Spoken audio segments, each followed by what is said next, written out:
Yep. Let me pull up the thing here. On this episode of the Culture Smash Cast, we mourn the loss of a Hollywood icon. I thought I thought that's what I was doing. Yeah, you're Oh, doing Anaconda, I'm doing Steven. Anaconda? All right. I'm All right, like, then. I know All I right. didn't mess this up. All right, then fine. Fine. I'll do Anaconda. All right. Here we go. On this episode of the Culture Smash. Fuck, man. Yeah, you want to try that one more time? You want to give One that a go? second. My shit is moving over here. My shit is moving. All right. Here we go. It's only been a month, damn it. Oh man, you know how to do this. Come on. What's up, Sydney? How you doing? All right, here we go. Are you sure? Are you sure I do? Because I'm not sure. All right, here we go. On this episode of the Culture Smash Cast, Anaconda makes a triumphant return for Christmas. A Hollywood legend finally kicks it. And a Film Bowl update, also known as How Bad Did Nathan Lose?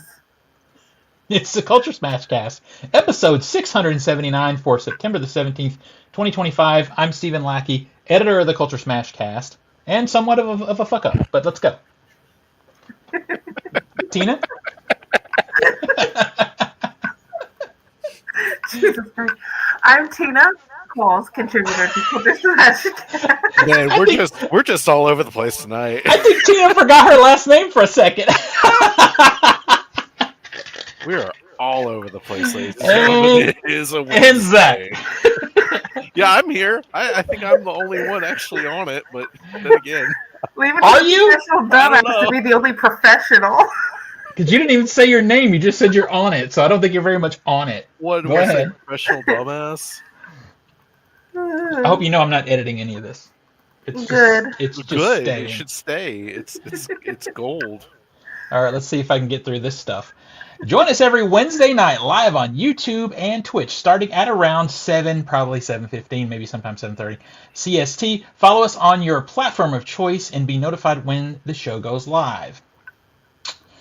Special thanks to Skinny Mixes for supporting the Culture Smash Cast. Skinny Mixes are coffee, cocktail, and dessert syrups that are 0 sugar, 0 calories, and 0 to 2 carbs. Head on over to skinnymixes.com and try some of their drink and dessert syrups, such as the white chocolate, salted dark chocolate, and salted caramel. They also feature a variety of cocktail mixers and water infusions. Spice up your coffee or cocktail with less sugar, calories, and carbs. Use promo code CULTURESMASH for a 15% discount. Look, I didn't fuck that up. All right, it's been a hot minute. Tina, what have you been up to? We haven't seen you in a while. Oh, man. So, we went to Dragon Con. Yeah, Had a how about blast. that? Oh, we had a blast. It was great. Dragon Con's always a lot of fun. Got the COVID from said Not the Dragon Rona. Con. Yeah. But I was over it in time to go to Tampa for My Chemical Romance and then hop on over to Orlando for my first ever Halloween Horror Nights. All right, so which of the... You have 3 major events. You had Dragon Con, My Chemical Romance, and Halloween Horror Nights. Which was the most fun? Oh, God. I would have to say the one that's going to live on in my memory for more is probably My Chemical Romance. Makes Because sense. not only did I see My Chemical Romance, which I've wanted to see them since I was like a teenager, middle school level, when they first came out with I'm Not Okay. But not only did I go see them, but the band that was opening for them was Evanescence, which was Oh, another damn. top tier, like, got me through some shit in high school. What a show. Yeah, so within the second song of Amy Lee just belting out Going Under, I am crying and snot forming, and I'm screaming, singing my heart out, and my brother looks over and he's laughing at me, and he's also crying. It was wonderful. And whoever says, like, if anybody ever tries to say, oh yeah, Gerard Way was never a theater kid, no, he was. The production level for the concert was astounding. Like, it was just wonderful. I'm bucket list item checked off. It was great. All right. So for anybody who doesn't know, Dragon Con is a very large. They've got to be at 150,000 attendees or something like that now. Close to, yeah. Um, it's kind of like San Diego Comic Con, but less about trade show stuff and more about fan based programming. But still, you get big celebrities there, and I don't think you get as many like major Hollywood announcements and stuff like that. No, Dragon Con is definitely more for the fans to have a good time, as opposed to announcements, what to look forward to. It is definitely a costume focused event. Like, people pull out these stops for Dragon Con. In 2024, they had approximately 72,000. So, yeah. Oh, that's actually down a little bit. Yeah, it's the peak was 2019, right before the pandemic, at 85,000. So, All right, but still a very large show. it's huge. It's spread across like 4 or 5 different hotels in downtown Atlanta. Not only that, but it takes over 2 of the America Mart buildings. Huge food court, huge dealer room, artist alley, that kind of thing. Well, the dealer room's usually multiple floors. Yeah, It's just so this big. year it was 4 floors for dealers, and then a separate area for artists, which was huge. That's wild. It's wild. I haven't been to Dragon Con in a while. I've thought about going again. It just feels a little like sensory overload post lockdown. Yeah. You get around that many people, you're going to end up with the Rona, and I don't want it. I don't want it. I've had it a couple of times. Had that experience of going to a con and getting Rona? No, I've never gotten. I haven't gone to a con and gotten Rona. Well. Okay. See where I did get COVID. I guess that was a con. Technically, it is. It feels like something different because it's a tattoo show primarily with a dealer room. It's not really, but it is. It is a con. It's a very small one though. But sure enough, yeah, that sucked. Zach and I and a couple of other friends went to the Tattoo and Horror Show here a few years ago, and 2 of us walked away. Me and our friend Catherine walked away with the Rona, and that sucked. So I can imagine that must have sucked for you. It hit me hard because, like, the day after, so Tuesday, because Dragon Con always happens Labor Day weekend. So Tuesday, I'm at work, and I just can't. So I end up calling out of work. Wednesday, I'm like, okay, I got to power through because I have a lot of PTO coming up because I'm about to go to Tampa. And I'm falling asleep at my computer. I'm so lethargic. I try to get up and move. I can't. So I call out for that Thursday and Friday. And I slept for roughly around from 6 p.m. on Wednesday until about 2 p.m. on Thursday. Like, I was dead. Damn. Nico also got it, but it luckily didn't hit him as bad. But my brother was coming in he was flying into Atlanta so that we could drive down to Tampa for My Chemical Romance. And I was making sure I was testing every day.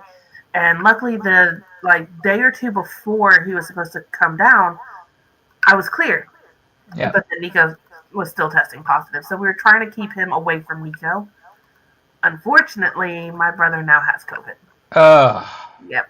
I'm not gonna lie, I love you guys, but if that was the case, I would have canceled my fucking trip. Honestly, I tried to be like, hey, do you want to just cancel your ticket and fly down to Tampa? Because at that point, I was clear. Yeah, that's what he should have done. But at that point, it was like within 24 hours notice, and would have been tough to do. Yeah, it would have been tough to. That sucks. Sorry to hear that. But he's starting a new job this week, so he didn't get to go to Hollywood Horror Nights with me.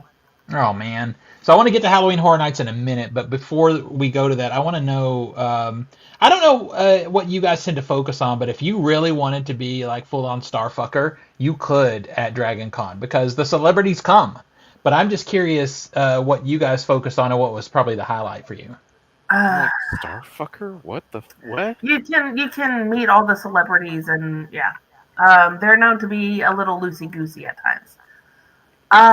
For Don't me, tell me, Zach, you haven't heard the term starfucker. I have not. That's somebody who really likes the celebrity life. They Yeah. really want to meet the celebrities, really want to get close to them, stuff like that. Yeah. Honest to God, never heard of it. Wow, the meme king over here hasn't heard an old ass term like starfucker. That's wild. That's All why right. I was like, what? All right, continue. for me, I went to go see some friends that I hadn't seen in a while, and there were a couple of tracks in the horror and paranormal, a couple of panels in the horror and paranormal tracks that I wanted to go to.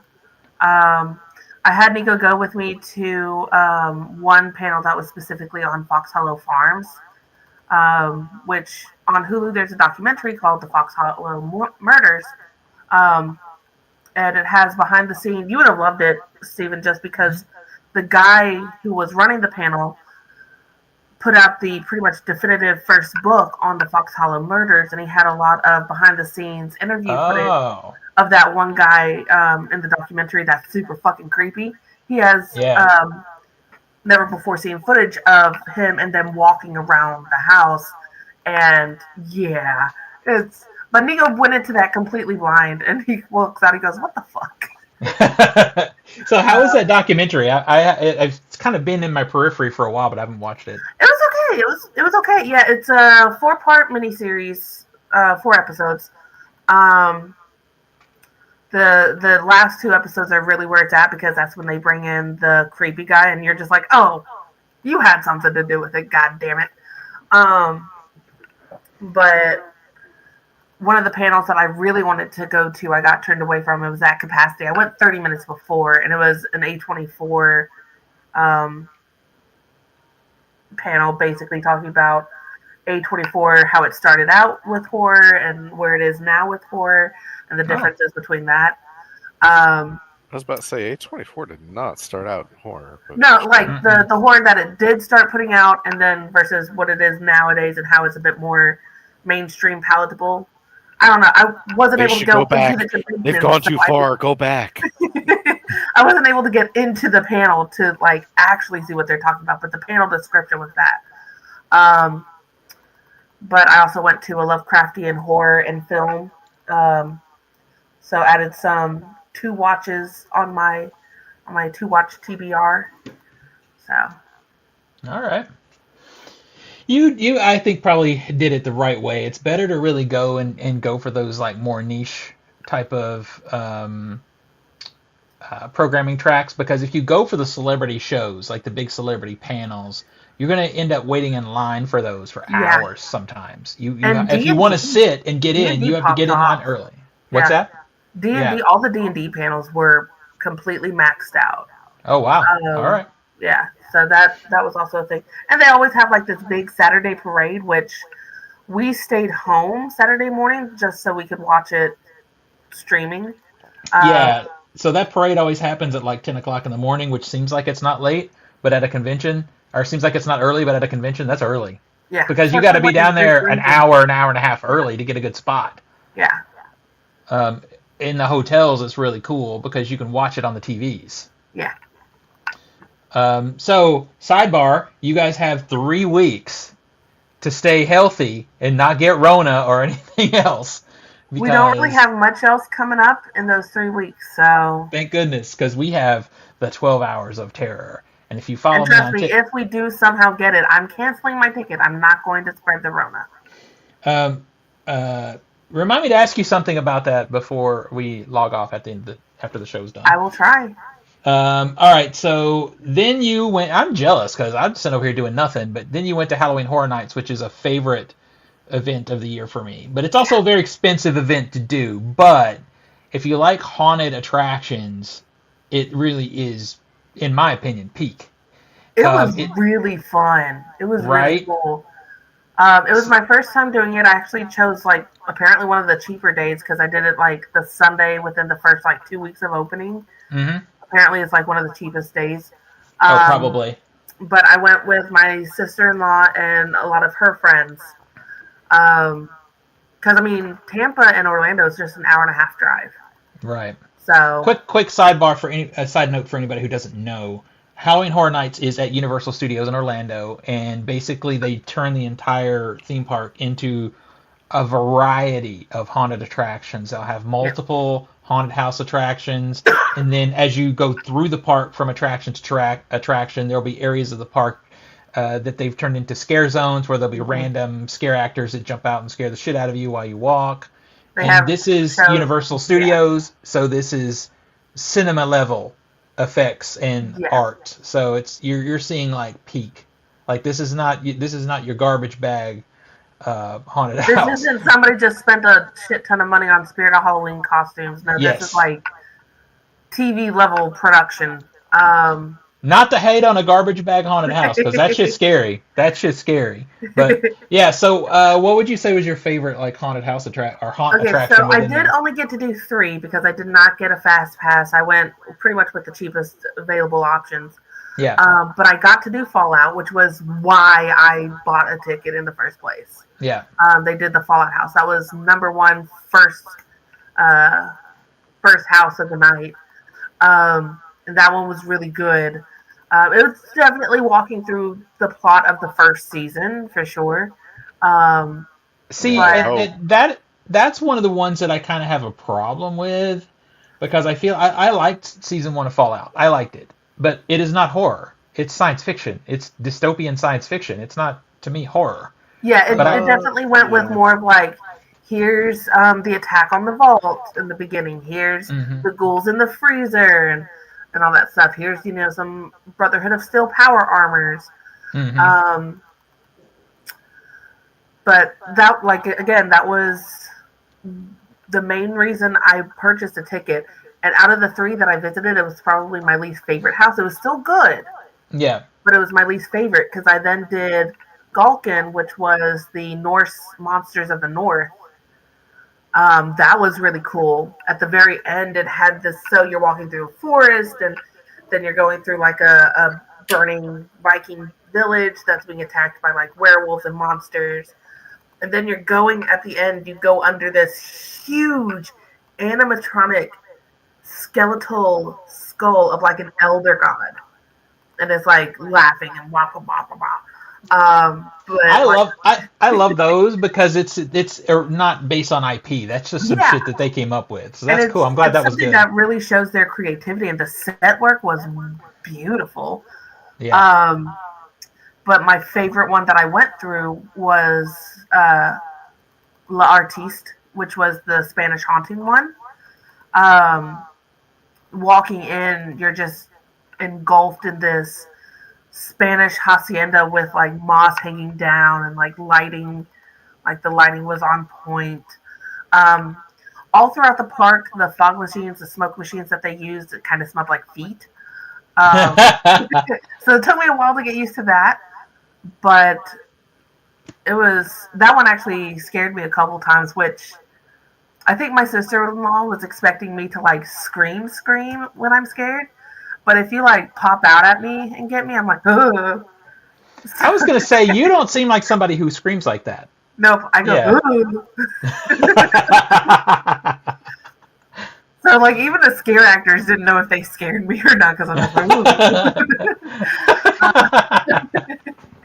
but then I they do have some of the rides open. One of which is the Mummy, Revenge of the Yeah. Mummy.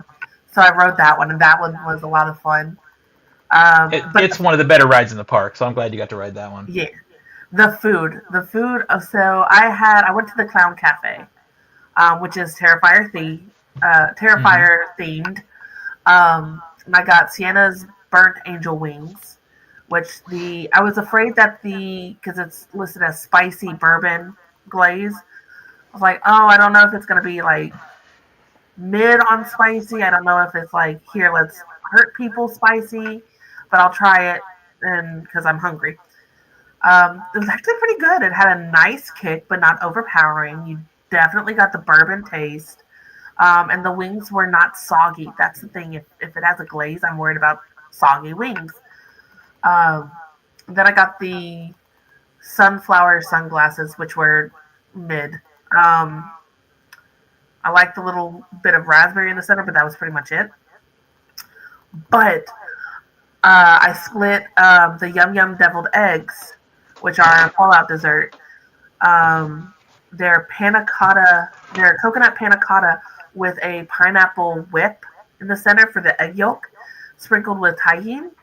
Oh, I love that. That's good. And oh man, I could have eaten like a dozen of those, like real deviled eggs. I could have eaten a dozen of those. I love deviled eggs. They were phenomenal. Well, I wanted to do Jason, but the minimum wait for Jason was at like 12:30. It was 90 minutes, and at that point, I'm like, I'm tired. I've been screaming for the whole weekend. I just got over being sick, and I got a long ass drive home tomorrow. I'm going to bed. See, for me, I think I probably would have wanted to do what you did and focus more. If I wasn't seeing them all, I would focus on the original stuff. Yeah.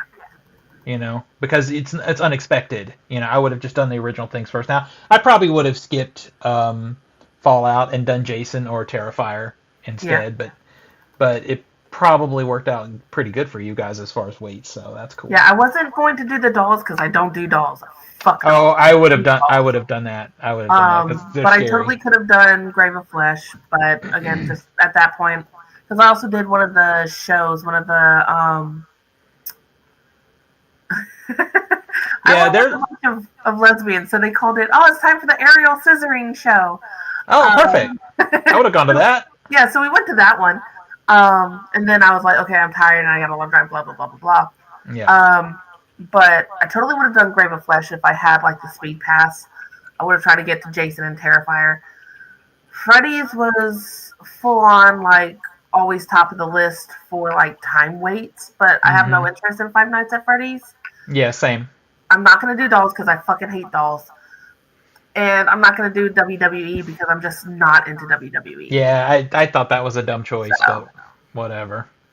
But yeah, the scare zones, the costumes. Oh man, first entering in through, you see this giant raven man, and I'm like, Burb!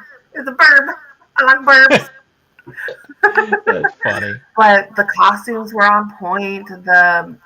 The radioactive 1920s prohibition actors were like so much fun.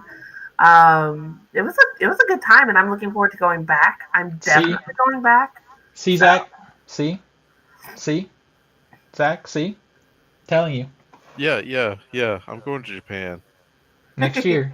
Next year we can plan that. So I'm trying to think if Zach and I have been doing anything that even compares to any of that stuff, and I don't think so. I mean, I think we did something pretty important. Well, important.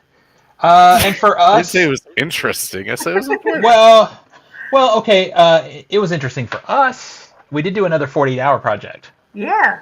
And I thought for some reason I thought I'd talk to you about it, but I guess we haven't. This year's 48 was. I don't think we have. I don't think we have. Sure. No, yeah. I don't recall it, so it'll be like hearing it brand new even if you had talked to me about it. So real quick before we go to that, I want to answer Sydney's question in the chat. She asks what we think of highest to lowest. I think I'm probably the only one who saw it. Yeah. And to be brief on it, it's doo-doo. It's not good. Denzel's not good in it. The score is terrible. I think the directing is bad. It feels like a Hallmark movie. That's it. I hated it. So this year was a little different, and actually it worked out really well. I didn't do any of the writing this year. Yeah, because you got an in-house writer now. Yeah, Crystal co-wrote with me last year, and she just took over the entirety of the writing duties this year, and she wrote a great little script for us that was like perfect for the resources that we had. And we drew mockumentary or medical film. Now, someone, I'm not saying any names, when they made the title card, put mockumentary, which is the one we claimed, but should have put both, because we did both. We did a mockumentary that was also a medical film. Well, somebody had stepped out of the room Interesting. someone was left to their own devices. So Yeah. no, You and have to be realistically, supervised at all times, Stephen. You know this. realistically, someone was like, "Well, we need to do this. Let me go ahead and put it on the timeline because we did need to do that." But at the end of the day, we made a very fun little movie. We had some, outside of Crystal doing full writing this time, we had a new actor who was awesome. She did a really good job. So it was a good time. It was, as always, we had some technical difficulties, but nothing that really locked down the shoot. We had we lost a very expensive microphone during the shoot. That good news is we're getting it replaced after some stressful hemming and hawing. Because it was new, basically. It was under warranty. It wasn't like a cheap mic. I mean, it was a flagship mic. Yeah, this is like a $700 microphone, so it should not have failed, but it did. So that was really the biggest issue that we had, honestly. The actors were awesome. Like I said, the script was great. We had a pretty cool location that we shot the entirety of the movie in it, except for one closing scene, two closing scenes that we shot here at my house. So stuff was easy. And Tina. And the opening. Yeah. So Tina, if you want to stick, I'll show the movie to you after the stream. But yeah, it's not out for public again because I never put these things out for public right away because I think I'm gonna drop this with some edits into some film festivals. Well, already did it. Okay, how the changes we talked about go? Good. Okay. There's such minor stuff. It took me like 20 minutes. Yeah, I think the biggest thing we need to redo is the sound. Which I did. It literally that part of it took like 5 minutes. It was easy. Oh. All right. Yeah, it was nothing to it. So yeah, that was the biggest thing we've done. Other than that, just seeing some movies. This next couple of weeks are about to be very wild. This is for the me. Last of the calm period. Yeah, well, we've got Halloween coming up, so we'll be planning haunt trips and stuff like that. But the Nashville Film Festival starts on Thursday. I will be I will be, as per usual every year, filming all of the Creator Conference panels. So I'm there all day, from morning to night on Friday. That's going to be a rough Friday for you, sir. It's going to be a rough Friday for me. And then moving forward, I think we have about 8 films booked to see during the festival. And then overlapping the Nashville Film Festival, right at the end of the Nashville Film Festival, Fantastic Fest in Austin, Texas starts, which Crystal and I are both covering virtually. And I think between the two of us, we have something like 18 films to watch. Good. From that festival. Yeah. So these next few weeks about to be crazy. And then on top of that, we all have the 12 Hours of Terror, which is hosted right here, where we watch 12 straight hours of horror movies. I can't wait for that. That's always a fun thing. And then Zach and I will also have the additional 12 Hours of Terror at our local art house theater. Yeah, so this like 2 weeks later. October is about to be a wild month, but it's like one of my favorite months of the year, so who cares? Rocky Horror Picture Show on Halloween. Rocky Horror Picture Show on Halloween. Friday night we're seeing The Room at midnight. So it's the last of the calm times because for me, immediately after Halloween, I get a week and then I'm in Japan. So it's the last. We'll sleep in January. It'll be fine. Yeah. It'll be fine. So yeah, it's been a wild time. So hopefully we can manage some other YouTube streams moving forward. But this month is about to be pretty chaotic. So stick with us and we'll roll with the punches. All right, so let's see. In the chat, I think I will have to agree with you. Okay, so yeah. Sydney also did not like High Soloist. High Soloist was very disappointing. It seems to be like either it's absolutely amazing, as good as the original, or a giant piece of shit. There seems to be no middle ground. Blasphemy. Anyone saying it's as good as the original, that's blasphemy. That's bullshit. That's nonsense. Sorry. I haven't seen it either. It's not good. It's really not good. One thing I needed to comment on is the hilarity of one of Zach's movies already being pushed for Film Ball. Yeah, let's talk about that when we hit. Okay, you want to talk about some bullshit? Okay, please continue. So with that in mind, because I didn't even print it up, so I'm going to Box Office Mojo right now. Oh, I got it open if you want to do the top. Oh, do you? Yeah. Yeah. Go ahead and do it then if you have it open, because I didn't get a chance to put it in my notes. Yeah, so this weekend top 10, at number 10 is The Sound of Music. It made $1.6 million. It's the 60th anniversary, put on by Fathom Events. Number 9 is Spinal Tap 2, The End Continues. It's its first week out. It made $1.6 million. I heard a lot of people say, like, they didn't even know this was in theaters. Yeah. I wanted to go see it the other day. What? Yeah. I just couldn't make the timing work. I'd seen The Long Walk, and I was thinking I might stick for it, but the showings are very low, so I didn't get to yet. I want to see it though. At number 8 is Freakier Friday. It's number 6 on its week number 6 for it. It made $2.1 million this weekend, a total gross of $91.1 million. At number 7 is Hamilton, the 2025 re-release. It made $2.2 million. Its second week, it's grossed so far $14.9 million. At number 6 is Weapons. It grossed $2.7 million this weekend. Its total gross after 6 weeks is $147.4 million. Can we talk about Weapons? I don't think we've talked about Weapons. Have we? No. Has everybody seen it? Yeah. All right. Well, if you feel passionate, sir, have your say. Go ahead. Yo, this movie's fucking great. I enjoyed it. Nice.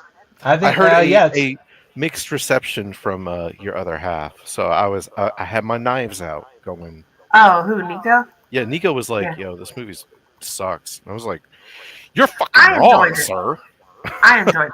Yeah, I'm gonna have to go ahead and disagree with that.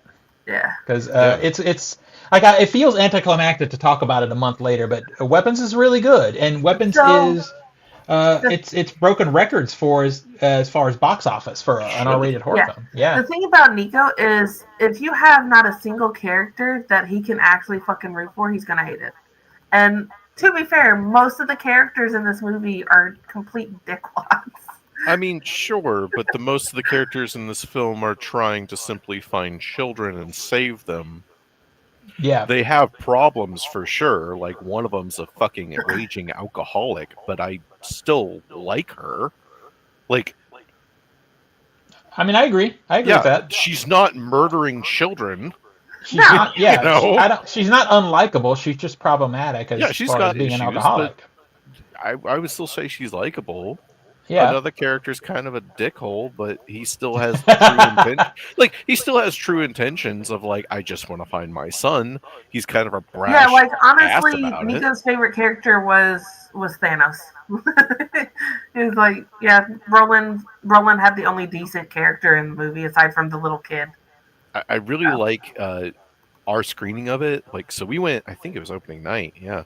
I believe so, yeah. There were moments in our theater where something would happen, people would laugh at it because it's not scary, or it kind of comes off weird or off. So their natural reaction was to laugh at it, and then something serious happens, and they spun on a dime, and you could hear people gasp and shut up like that.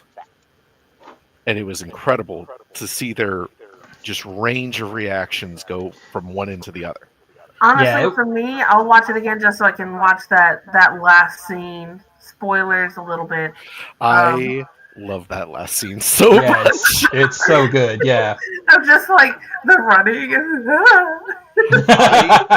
I love how it's like, and here's the catharsis release, and then the last 20 seconds, actually, it feels like this super Stephen King thing, and it's not Stephen King. Like, the whole movie honestly has Stephen King vibes. It just Yes. does. It does. But anytime you set something in a small town with a quirky cast of characters, that's Stephen King's jam. So it just feels like him. Yeah.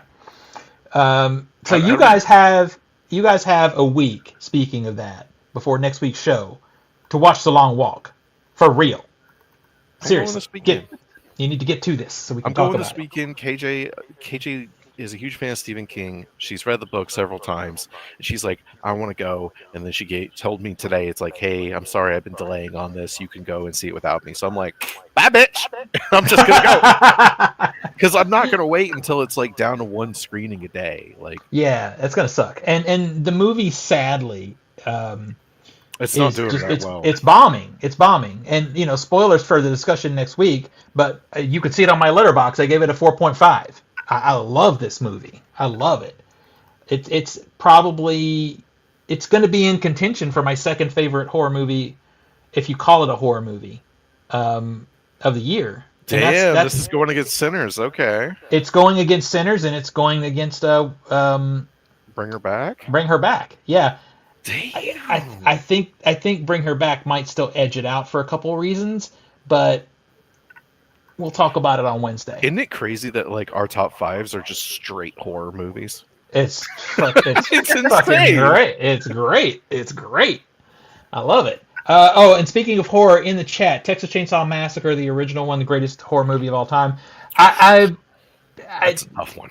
I don't know if I'm going to say greatest of all time, but definitely top 5. Probably top 2 or 3. Oh God, it comes down to like preference. Like, because some days I'm like, man, TCM is incredible, and other days I'm like, I'm kind of feeling Halloween, and other times I'm feeling. It literally. Texas Chainsaw Massacre definitely deserves like its accolades for what it brought to the horror genre, but again, it's all about preference. Like, I, for one, tend to gravitate towards more paranormal horror, but I love a good slasher. So yeah, I think for me, preference. I can easily go to Texas Chainsaw Massacre, Halloween, and Dawn of the Dead for my top 3 horror films of all time.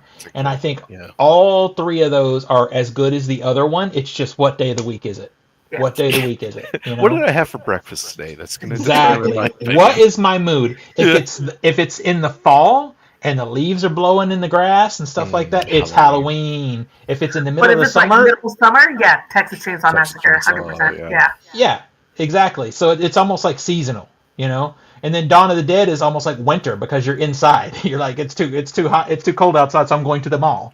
And then John Carpenter's The Thing goes, hello. How you doing? But you know what's funny? Outside? But you know what's funny though? You know how I justify that is because The Thing is absolutely a horror movie. But if I need to flatten things out a little bit and make it easier for myself, I'll call it a sci-fi movie.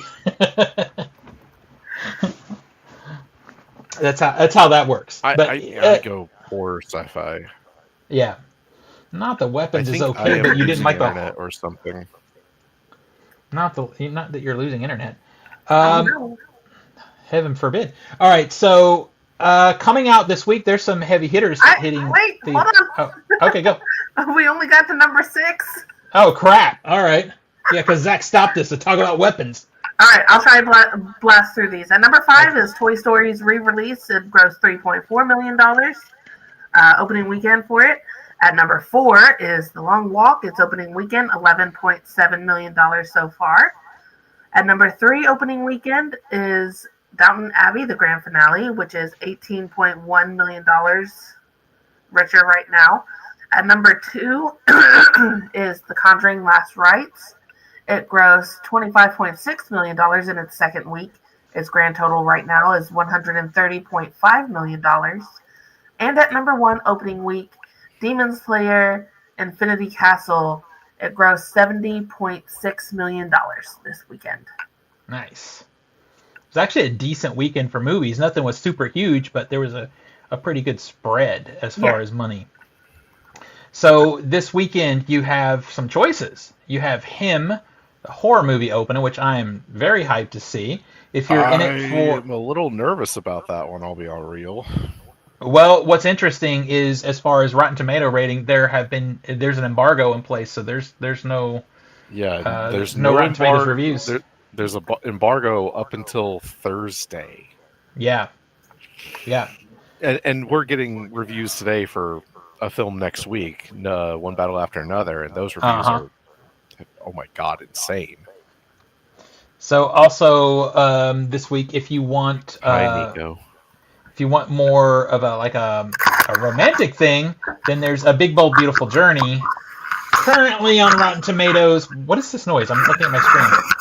Hey, Somebody's moving their camera and the mic's Ah. attached to the camera. This A Big Bold Beautiful Journey. Like I think it looks like in the trailer, it looks beautiful, but 45% on Rotten Tomatoes right now. I feel like it's going to be a Cloud Atlas situation where it looks beautiful, but it's going to kind of like fizzle out after a couple of weeks. Hey, And I like also- Cloud Atlas. Cloud Atlas is not good. Sorry. Hey, I It's like not. it. Where's So- that 4K? Is Predators opening this week? Is that what I'm Where seeing? is Predators? Like I see it as opening this weekend, but I didn't know that was a thing that was happening.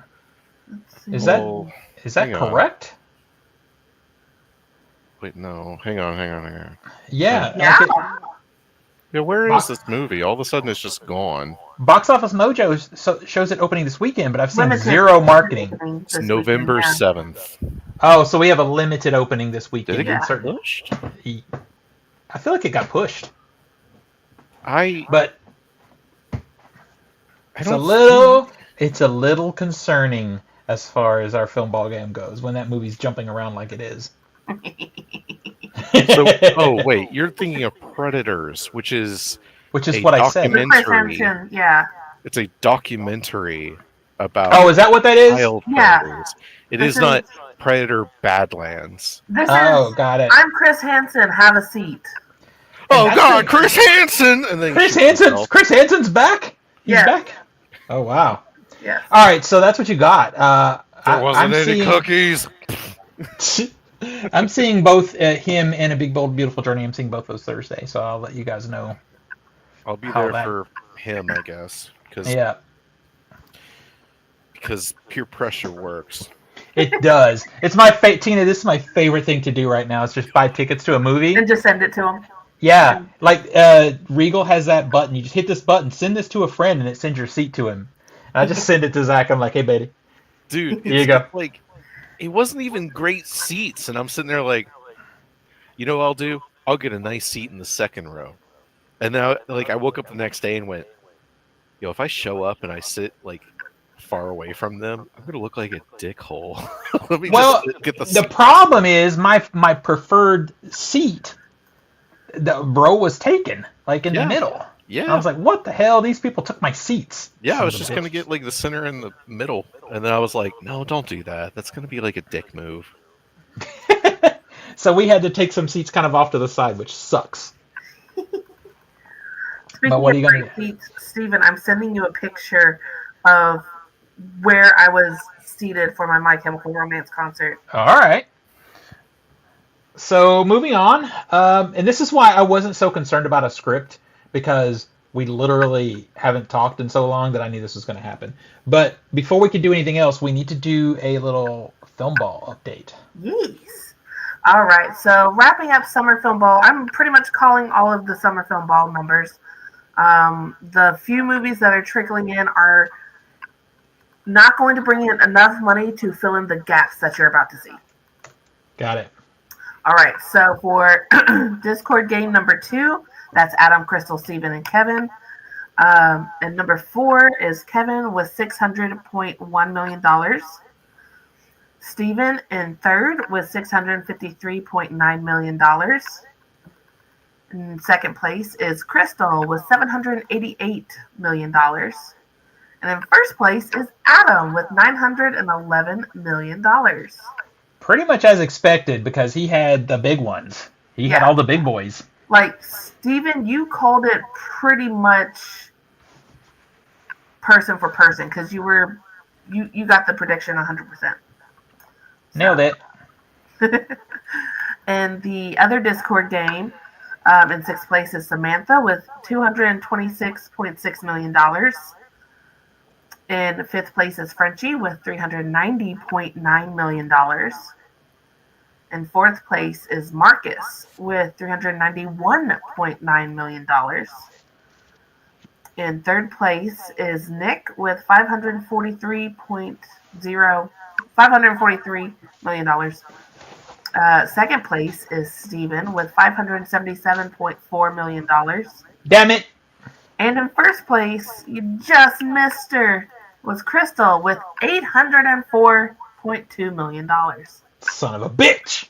I was robbed. And then for our game, in fifth place was Nathan with $453.3 million. Nathan be losing.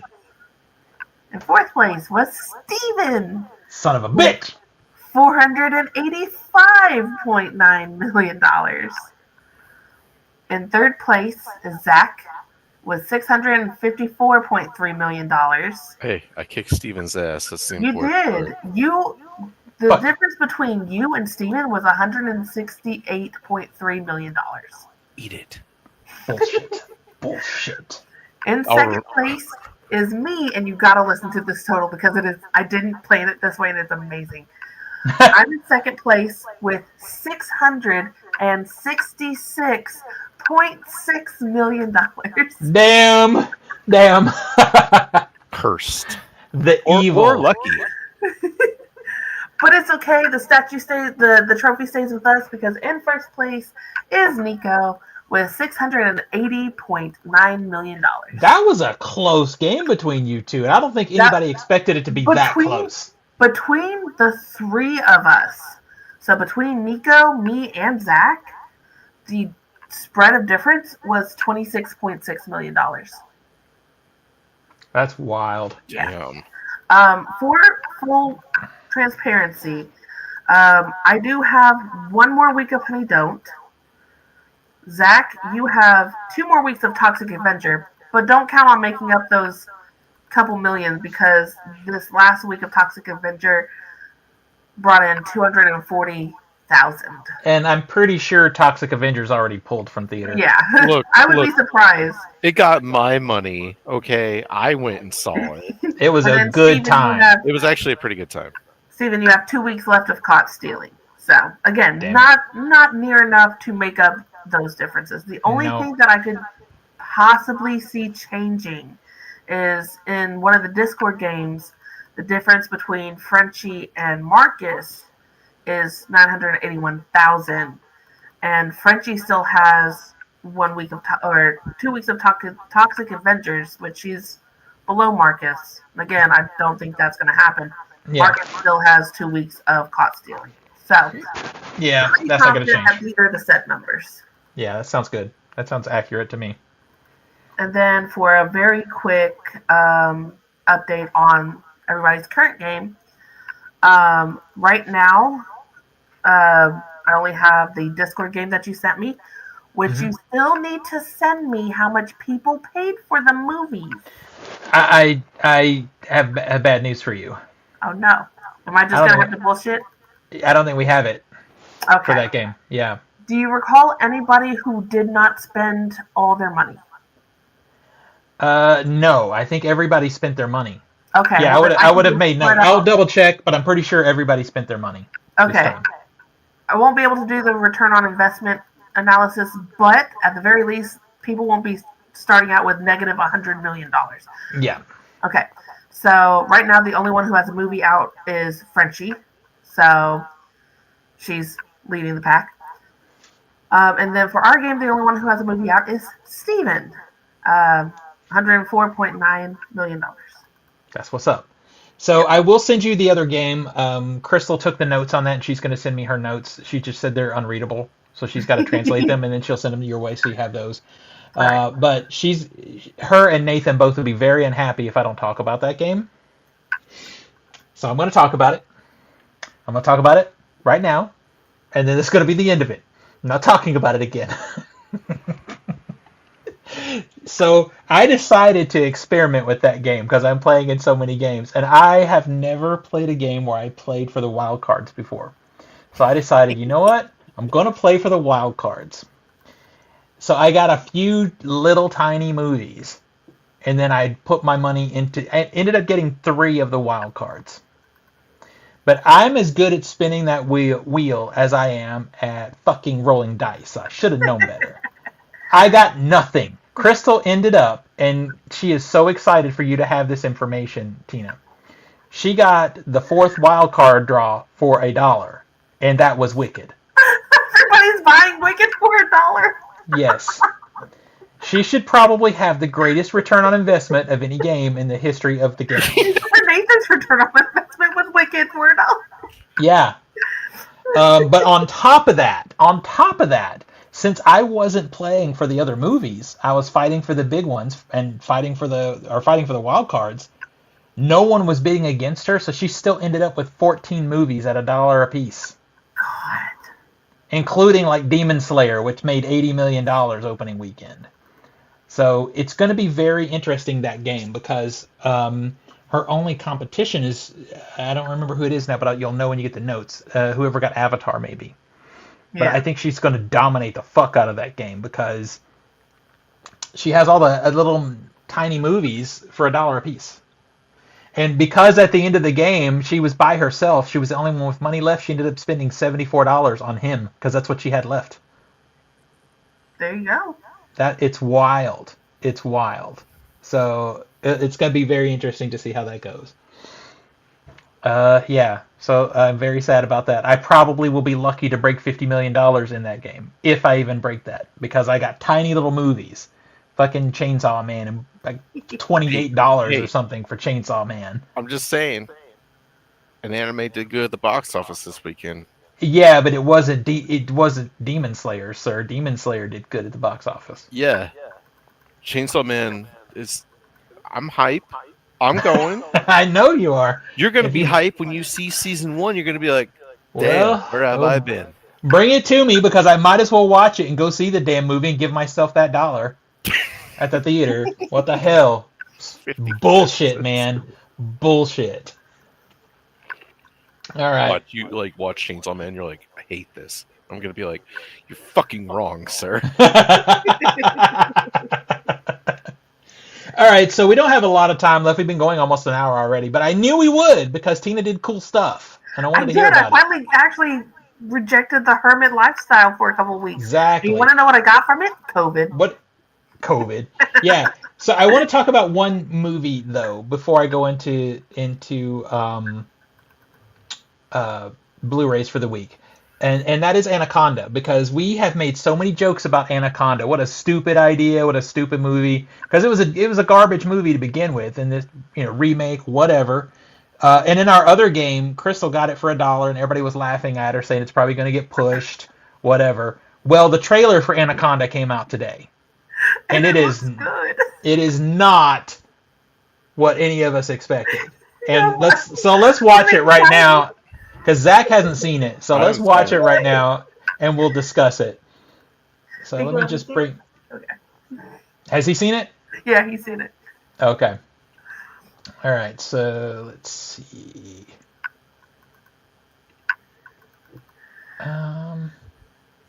Can Steven do it? We got a bot in the chat. Boy, let the blind man do what he's got to do. All right. I'm not even going to go to YouTube. You're just going to go straight to... It's right here. What the fuck? It's right here. Look at that frame rate. Oof. Why is the frame rate so bad? Oh my god. This is what happens when you don't go to... There's no sound either. Well, because I'm queuing it up. Zach, I swear, one of these days you're gonna do this stuff, and I'm literally gonna come through here and punch you square in the balls. No, it's fun. It's funny because I could just roast you. You just roast you. Oh, look at him go. Oh no, he took it down. Hey, I set up your sound system again. Hey, we got to talk about that too. Well, while he's setting that up, Steam got a sound system again. Oh, we had to be prepared for the 12 hours of terror. It is important. It's like soundbar prices are outrageous right now. So, when in doubt, literally just get a whole sound system for the same price of a stupid soundbar. It's literally at the same price or cheaper. I mean, pretty much. And for what I spent, it sounds pretty damn good. Yeah. You can't complain.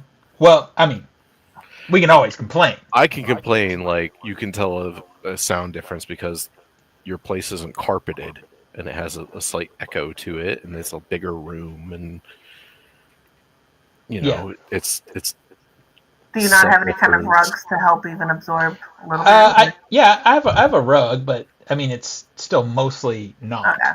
Yeah. Carpeted, so it is you what can it is. tell a audio difference, but you know, and the subwoofer could be a little tighter. Yeah, it's a little muddy, but overall though, it's for anybody who's not. Oh yeah, I got a subwoofer right here. See that? Yeah. For anybody who's not an asshole, it'll be fine. Yeah, it's totally fine. For somebody like Zach who's an asshole. No, I look at it like it's totally fine. Like, unless you're a snob, you're not going to notice these things. All right, let's do this. Hopefully, it'll be better here. Oh, you hit the wrong button. 2.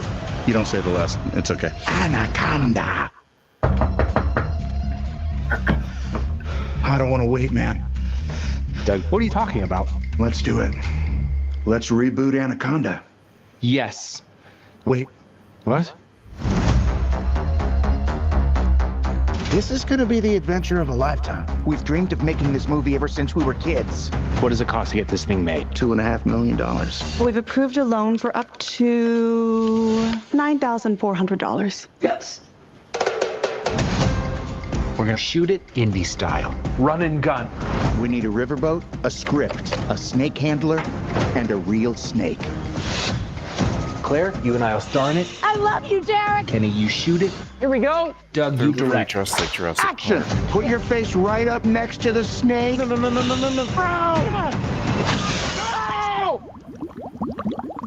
Maybe it'll be okay. Howdy. This is Anaconda, and we no longer have a snake for our snake movie. We have to go out in the jungle and find another one.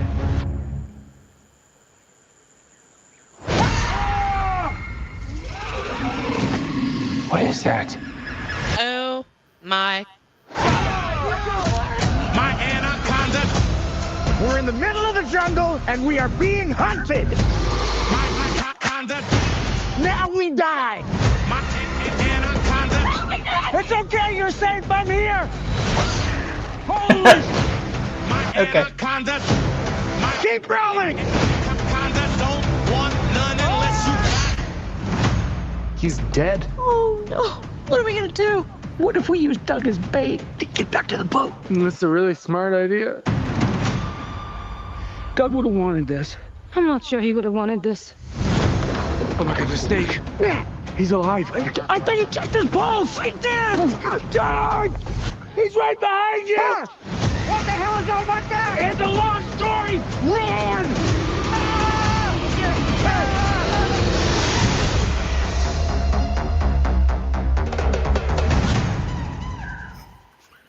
I'm going to have so much fun during this movie. So we're just doing Tropic Thunder.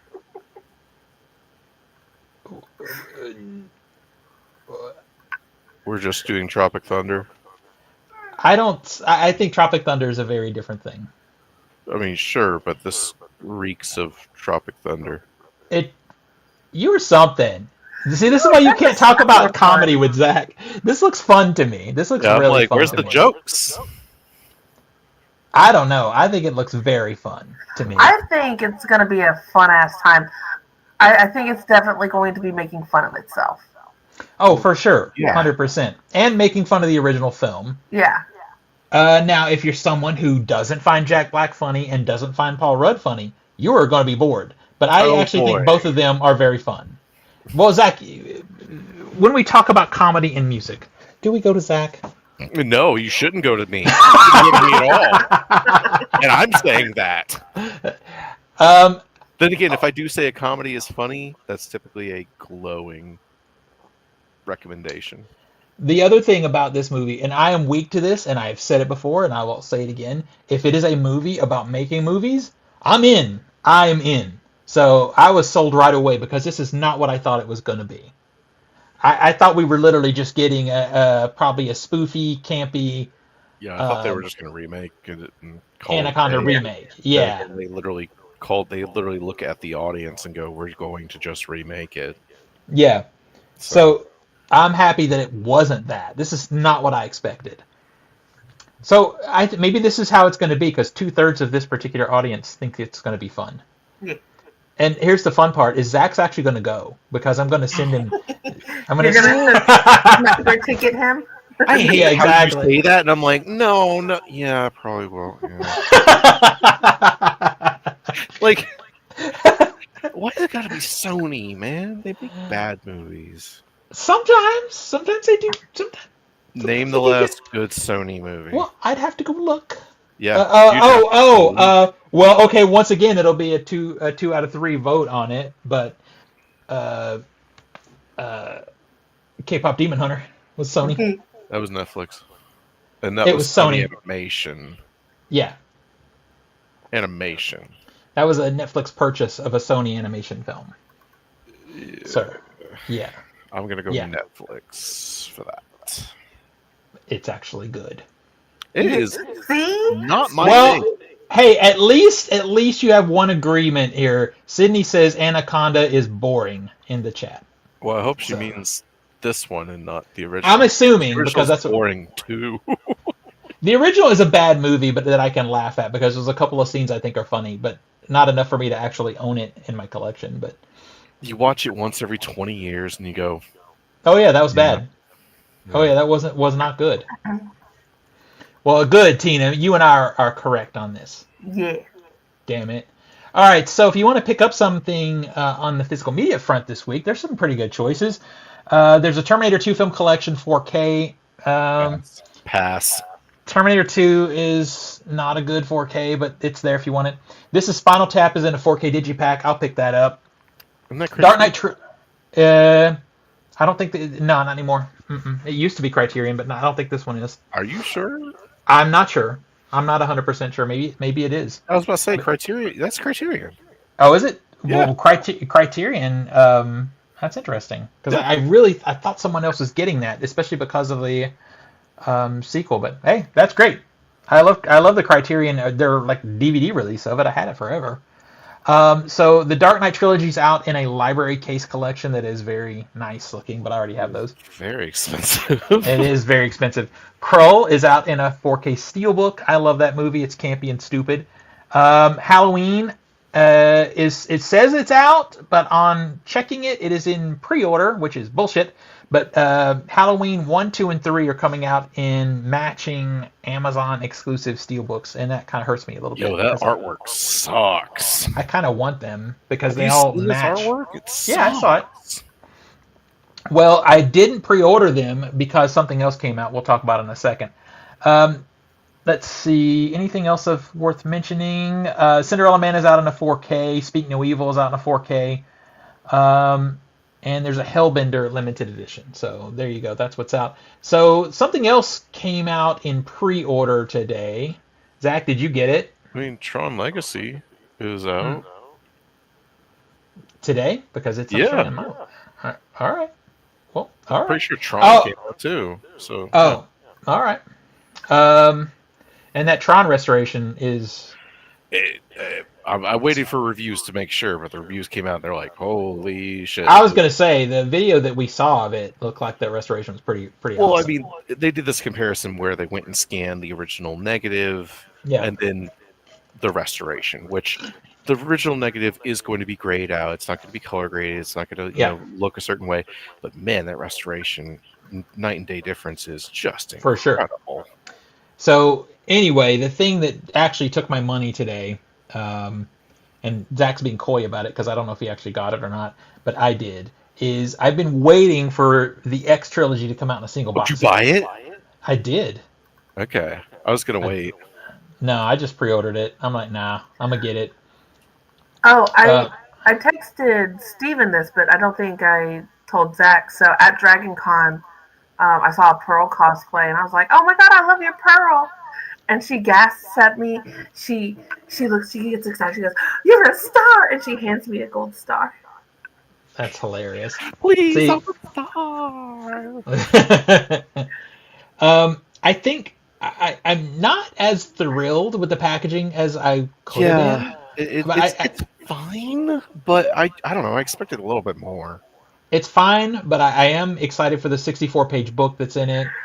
Some of the extras I'm interested in. I am interested in the commentaries that are on it. I wish there was a Ty West commentary, though. Yeah. That's fucked. That the There's director of the director film of photography and production designer commentary, but there's not a writer-director commentary. Come on.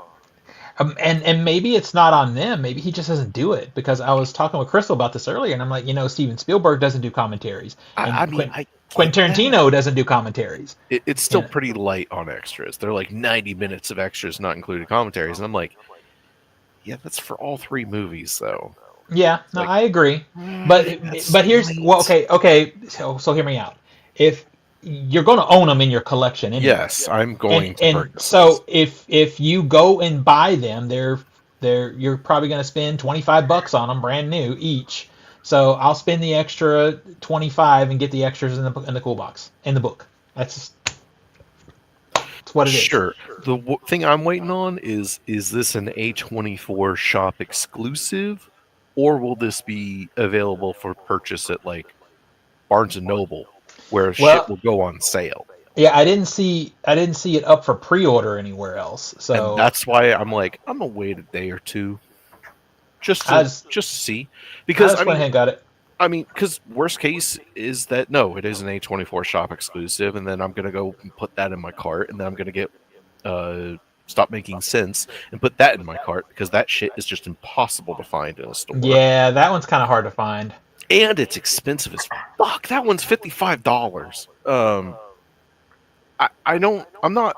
It's not like I'm like, this price. I'm more like, I don't know. I guess I expected just a little bit more. But can I? Set. Well, okay. So here's the one thing I'll say about that is, I almost always have that reaction with what A24 puts out. Yeah.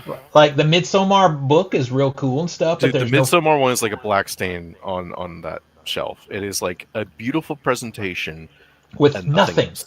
Yeah, nothing else. And then I have a few others. Team selection button on the main menu. Okay? I have Lamb. I have the A24 release of Lamb, which is a weird movie that I love.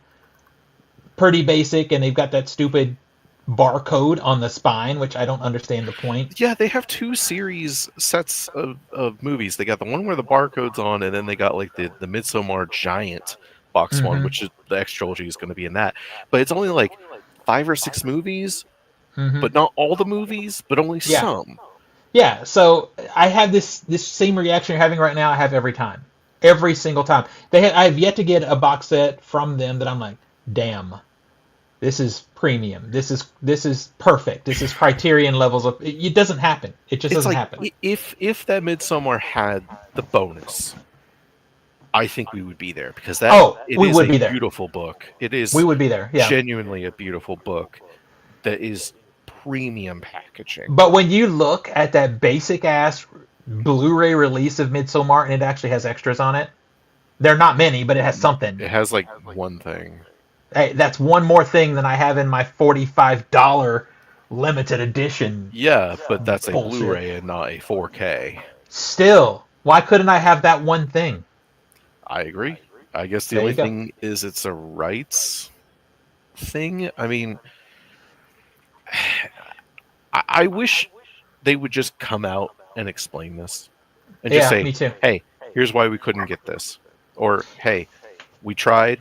Nobody wanted, nobody was making a documentary while they were filming it. Or I would rather just them say, this is all the material we were able to get for this release. I'd be like, that's all they were able to get? I mean, As opposed to just speculating. I feel like Ari Aster is on the damn A24 podcast every time you turn around. So I know that guy will talk about his shit. They could have, they could have done interviews, could have done something. But, Anyway. Even an introduction from him. Going, something. Hey, everybody, hope you enjoy Pearl. So with that in mind, would have been something. I'm just glad to finally own the movies and have them in my collection because I would watch them. I know they're streaming, but I don't care. I would watch them more if they're on a disc in my player. That's just how I am. I'm old-fashioned that way, I guess. I mean, at least we're getting a Dolby Vision and Dolby Atmos. Exactly. There because I was pissed when it's like Maxine came out in 4K and it's a 5:1 mix, and then on HBO Max it has the Atmos, and I'm going, well, hang on. Right? Something's missing. Right? All right. Tina's about to fall asleep on us. So we should probably bring this thing to an end. Next week, look for us to be talking about The Long Walk, because some people are going to see it. We didn't really get into it, but we did lose an icon yesterday in the passing of Robert Redford. And it's funny because I kind of did want to talk about it because I think when we talk about like the most important people in cinema, we always go to Spielberg, we go to Scorsese, or Hitchcock. But it's weird that Robert Redford is almost never in the conversation. It's weird to me. And when you look at his body of work, he's done some of my favorite movies of all time. He's also been an Oscar-winning director, and he gave us the hub of independent cinema. He gave us the Sundance Film Festival because he's an advocate for independent film. So I think it was big that we lost him. So it's worth noting. Do you guys have a favorite Redford film? Because I do. Jeremiah Johnson. All right. I'd have to think on it. Because my mom loved Robert Redford. Sorry, just going back to conversations of which one she'd rather bang, Robert Redford or Sam Elliott, and just trauma. So while she deals with that childhood trauma, I'll say that I always go to 3 Days of the Condor. I love that movie. It's one of my favorite spy movies of all time, and he's not even a spy in the movie. He's a book nerd, which I think is really cool. And then the one thing I'll say, if you're listening to this and you're like thinking about what has he done lately, it's not the most recent, but I think the movie that I like to think of him as retiring on is fantastic. It's called Old Man and a Gun, and it has him and Sissy Spacek, and it's fantastic. Everybody should go watch that movie. I randomly saw that because of Pushing 100 in the theater, and it's so good. And if you want another Robert Redford film that came out, God, it's been 13 years now, but if you want to push yourself, try All Is Lost. All right. I remember watching A River Runs Through It and just bawling, so maybe that one. It's a good one. It's unfortunate that a particular generation of people only know him as the bad guy from a Marvel movie. Yeah. I forgot he was in that. I mean, he was absolutely fine in it, but it's a Marvel movie. There wasn't room for him to be amazing. He did good, you know. He's done so many other better movies. It was a paycheck, and you know it was a paycheck. Probably. I'll tell you one of the movies that I just got sick of watching. It's probably a good movie in retrospect, but Barefoot in the Park is the one my mom would watch constantly. I would need to revisit on that one. I haven't seen that since, I don't know, it's probably been 20 years or more. Yeah. He's done a lot of cool spy movies. I think Sneakers is another really good one to watch from the 90s. And that's him leading a group, like a team of spies. That's really fun. So, yeah, that's about it. Let's bring this thing to an end. Tina, where do we find you on the internet? You can find me on most major social medias. Not the social. Social medias. Cheddar Popper, ChedrPoppr. Zacky boy? You can find me on Instagram, Master of the Matrix 91. You can find me on Steam and Discord as a dangerous mute lunatic. And you can always find me on Letterboxd when I occasionally post that I saw something, because it's been a hot minute since it's been to the theater, but Master Z91. So you can find me mostly on TikTok. I've been a little bit scarce there too because of life things, but I'm trying to get back moving into that. I have rebranded, so it's The.Film.Doc over there, and my other platforms will be changing to that very soon too. So go over there and look at movie stuff. Anyway, we'll see everybody next week. Bye, everybody.